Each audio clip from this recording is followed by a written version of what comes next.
Creamer Media in Johannesburg, this is the Real Economy Report. For over 30 years, Ash Resources has turned a waste product of Eskom's pulverised coal-fired power stations into an environmentally friendly and sustainable building material. Schalk Burger finds out some alternative uses for this versatile product. Ash Resources MD Daniel Peterson speaks about other applications for ash in agriculture and road construction, similar to uses in Europe and the US, besides the dominant use in South Africa to produce cement. At the moment, as is the general feeling in the construction industry, that the pipeline is not so strong. There's a lot of projects, government projects that are on the drawing board, but it's not really a lot coming through. Yeah? So I think at the moment we don't see projects in South Africa of this scale from our perspective. Big dam projects. There are a few smaller dam projects that are coming up, and also in the region, but nothing to this extent. Yeah. In terms of new projects coming up, as I said, in South Africa, the pipeline is I would say so-so. However, if you look at construction projects where ash will play an important role, like in dams or in ports, there are some activities in Southern Africa. In terms of the cementitious content in the concrete, 70% is ash. So that means quite a lot of tonnages for us. So Dwarf is a very important customer, important project, but it comes with a responsibility. We have to deliver. So when they're pouring like they're doing now, we're talking about between 30 and 40 trucks of ash per day. Yeah? Looking at Southern Africa, there are some activities that are picking up, which we're looking forward to participate in and fight for. In terms of ash usage globally, if you look at South Africa today, I would say 90–95% of the ash goes into cement and concrete applications. If you compare that to abroad, like in North America and in Europe, that proportion is much less. So maybe 50–60% goes into cement and concrete, and the balance goes into other applications, such as mine rehabilitation, a bit of agriculture, road constructions, etc. So there are opportunities to look for new areas for ash usage. And this is something which will be a win-win for all parties. It will be less ash on the dumps for Eskom, and more business, an opportunity to grow the pie from our perspective. So that's currently a focus for us. Ash Resources notes that using ash in other applications will reduce the amount of ash in Eskom stockpiles and can stimulate other industries.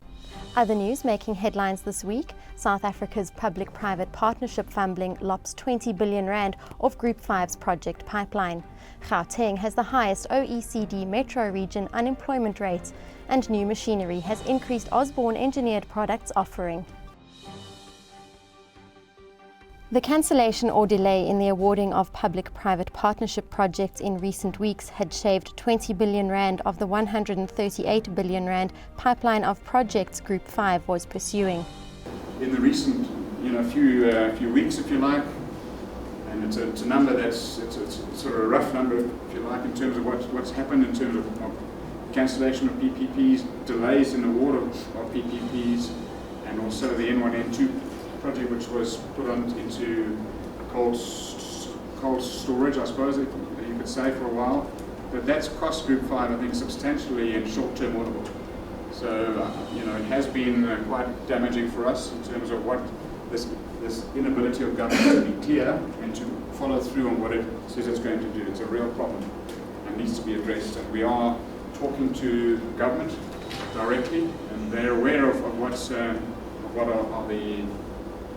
are the things which need to be done, I think, in terms of a South African national plan for infrastructure. At 26.0% in the first quarter this year, the Gauteng city region has the highest unemployment rate among about 20 metropolitan territories reviewed by the Organisation for Economic Development and Cooperation. Beyond the fact that the unemployment rate is 4 times larger than the OECD metropolitan average, is a large weight of the metropolitan GDP. You'll see that Gauteng was responsible for 34% of national GDP, This is larger than the share of metropolitan Tokyo to Japan. It's larger than the contribution of Paris to the French economy. And in terms of patenting, I thought this was also an interesting finding that although it's only 30% lower than the OECD metropolitan region average, this is patents per million inhabitants, it's above cities like Rome, Madrid, or Lisbon. And this points to the Gauteng as being the epicenter of R&D in South Africa. Machines from US-based Aztec Underground, Trencor, Roadtech, Breaker Technology Inc. and American Augers are now being supplied and supported in the South African market by bulk materials handling plant and equipment manufacturer Osborne Engineered Products. Osborne is part of the Aztec group of companies, and in the Aztec group of companies we've got Aztec Underground, which is our horizontal directional drills, and we also have American Augers, which is, as you can see behind us, the horizontal drills, the bigger machines. And we also have in the American Augers range, we have the augers, and then we have the Roadtech, which is part of Aztec as well. We've got the Roadtech road equipment like the shuttle buggies, pavers and milling machines. Horizontal directional drills usually used for utilities like drilling underneath roads, underneath rivers, dams, stuff like that, for like optical fiber and for like gas lines. And then the Roadtech equipment is used for on the roads for, like I said, like the pavers and the milling machines.